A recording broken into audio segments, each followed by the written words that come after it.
Train वाला question तो आता ही पता है आपको।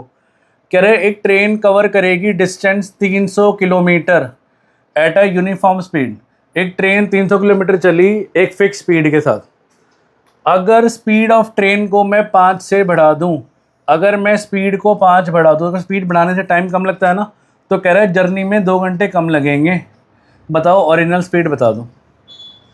भाई एक ट्रैक था 300 किलोमीटर का, तो वो चली, इधर स्पीड ऑफ ट्रेन इनकी, अगर ट्रेन को मैं 5 बढ़ा दूँ इस ट्रैक पे तो 2 घंटे जल्दी पहुंच जाएगी वो। तो मतलब वो कह रहा है बताओ ओरिजिनल स्पीड कितनी रही होगी। तो क्वाड्रेटिक का क्वेश्चन नहीं है और हर साल आता है, ठीक है। ध्यान से देखो हम करेंगे कैसे, सॉल्यूशन शुरू करते हैं। पेपर में भी ऐसे करके आना है। देखो आप जो एक्स लेना होता है ना वो यहाँ पे गिवन होता है। आप एक काम करो, लेट कर लो, लेट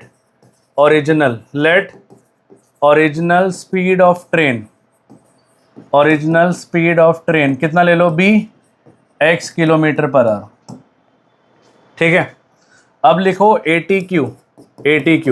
आपको पता है ना फॉर्मूला क्या होता है, speed is equal to distance upon time, और अगर मैं क्रॉस मल्टीप्लाई करूं तो time is equal to formula क्या होगा, डिस्टेंस अपॉन स्पीड, ठीक है। मतलब कहने का मतलब है कि भाई जो पहले जो 300 पे चला था, तो मतलब जो पहले चला होगा, जो पहले टाइम लगा होगा, T1 मान लूँ, वो लगा होगा 300 अपॉन एक्स, क्योंकि 300 क्या था, 300 हमारा डिस्टेंस था ना, ये डिस्टेंस था हमारा, और ये क्या थी, ये स्पीड थी।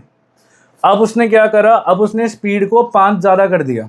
स्पीड 5 ज़्यादा करने की वजह से टाइम 2 घंटे कम लग रहे हैं, ठीक है। स्पीड ज़्यादा कर दी तो मतलब अब जो टाइम लग रहा है, T2 बोल दूँ, T2। तो भाई अब इसी को चलने में, स्पीड को चलने मतलब क्या लग रहा है, 2 घंटे क्या लग रहे हैं, कम लग रहे हैं। तो मतलब स्पीड कितनी कर दी, डिस्टेंस तो वही है हमारा, बट इस बार इसने स्पीड क्या कर दी, 5 ज़्यादा कर दी। तो मतलब इन दोनों में जो गैप लग रहा है वो 2 घंटे का लग रहा है। बात समझ आ रही है। इन दोनों में जो गैप लग रहा है वो क्या लग रहा है, वो 2 घंटे का लग रहा है।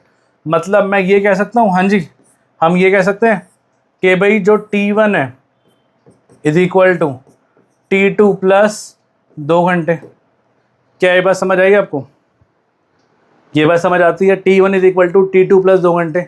मतलब जो ओरिजिनल टाइम था भाई, इसको क्या लग रहा है, 2 घंटे कम लग रहे हैं। या फिर अगर ये बात समझ नहीं है तो आप एक काम करो, इस T2 को यहाँ ले आओ, लो अब बात समझ आई, इज इक्वल टू 2 घंटा। मतलब जो पहले टाइम लगा और जो अब टाइम लग रहा है उसमें 2 घंटे का गैप आ रहा है। यही तो कह रहा है वो, और क्या कह रहा है, बस होगी बात खत्म। भाई जो ये टाइम लगा ये भी टाइम है, इसको डिस्टेंस स्पीड मत देखो, ये टाइम है, क्योंकि टाइम इज इक्वल टू होता है डिस्टेंस अपॉन स्पीड, और ये भी हमारा टाइम है, डिस्टेंस अपॉन स्पीड। इन दोनों का जो टाइम का गैप आ रहा है, गैप का फ्रेम आ रहा है, वो आ रहा है 2 घंटे का। तो मतलब this minus this is equal to 2 घंटा, ये कह रहा है वो, ठीक है। फॉर्मूले में डालो, बस आ गया आंसर। बस आपको यही करना होता है, ठीक है। मैं आपको एक छोटी सी शॉर्ट ट्रिक समझाता हूँ इसके अंदर। अगर मान लो एग्जाम में इतना कुछ याद नहीं आता, मैं आपको सीधी सी ट्रिक समझाता हूँ एक। देखो ऊपर लिखोगे आप डिस्टेंस, नीचे लिखोगे आप स्पीड जो कि थी एक्स ओरिजिनल स्पीड, फिर ऊपर लिखोगे आप डिस्टेंस, फिर नीचे लिखोगे आप स्पीड। अब स्पीड कितनी है, 5 है, इंक्रीज करा ना 5 से। और अब वो कह रहे हैं लेस, वो बोले लेस, वो बोले मोर, तो अब बीच में लगाओगे माइनस। और अगर वो बोले लेस या वो बोले मोर, क्या लगाओगे, माइनस। टुगेदर बोलेगा तो प्लस लगेगा, और इक्वल टू में रख दोगे टाइम। लो होगी ये बात याद। बस एक छोटी सी बात याद रखना, ये फ्रैक्शन हमेशा बड़ा होना चाहिए। फ्रैक्शन बड़े होने का मतलब समझते हो क्या होता है, इसका न्यूमरेटर छोटा होना चाहिए। जिसका न्यूमरेटर छोटा होता है वो फ्रैक्शन बड़ा होता है। मैं रिपीट करता हूँ, मान लो अगर आपको इतना याद नहीं रहता जो मैंने समझाया 1% एग्जाम में, ठीक है, क्योंकि भाई कई बार होता है कि दिमाग से स्किप हो गया, हमने प्रैक्टिस कम करी। तो मैं छोटी सी चीज़ समझा रहा हूँ। 300 ये रहा, पहले वो चला था एक्स से, बात समझ आती है। 300 ये रहा, अब वो चला है 5 ज़्यादा से, तो मतलब x प्लस 5। अब आप अपने आप देखो, न्यूमरेटर छोटा इसका है ना, तो ये पहले आएगा। वो कह रहा है लेस, लो लेस, माइनस कर दिया, 2 घंटा, लो।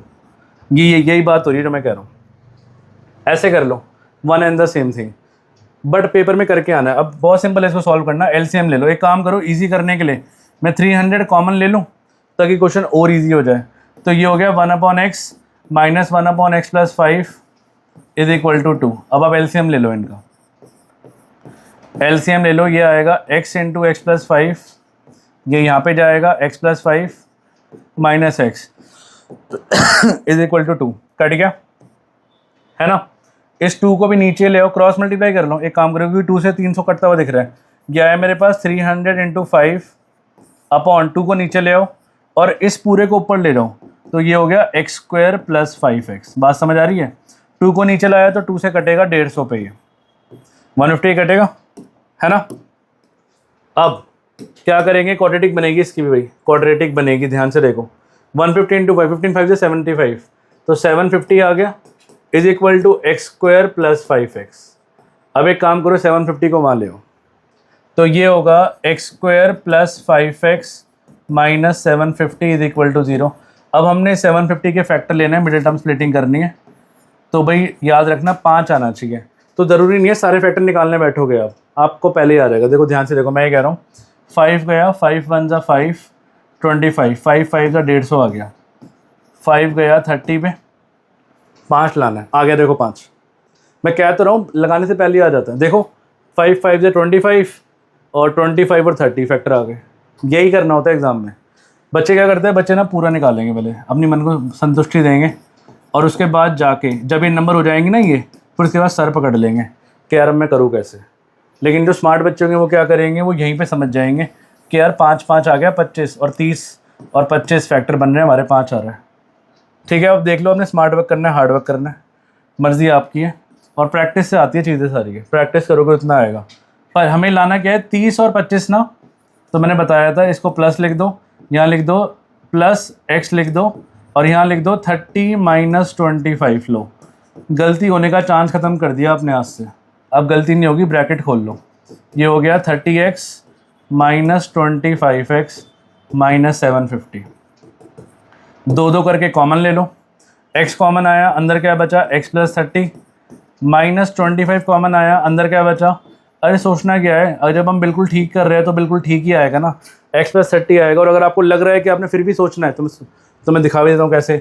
अगर आपने इन दोनों में से 25 कॉमन लिया, 750 में से 25 कॉमन लिया, तो 30 तो बचेगा, और क्या बचेगा लो। तो 2 फैक्टर क्या आ गए, एक आ गया x प्लस 30 और एक आ गया x माइनस 25। तो ये 2 फैक्टर आ गए मेरे पास, मतलब x की वैल्यू आ गई आपके पास, एक आ गई माइनस 30 और एक आ गई 25। क्लियर है। तो माइनस 30 को तो मैं रिजेक्ट करने वाला हूँ। क्यों करने वाला हूँ मैं, क्योंकि नेगेटिव साइन में कभी भी स्पीड नहीं हो सकती, ओरिजिनल स्पीड। तो आंसर आ चुका है 25। तो original speed of train, original speed लिखना होता है एग्जाम में, ये जो answer train is equal to कितनी आ गई, ये आ गई 25 kilometre per hour. This is the answer. Video को पॉज करो, नोट करो, और ये आना ज़रूर है, गारंटी दे रहा हूँ, ये उन क्वेश्चनों में से एक है, नोट करो इसको।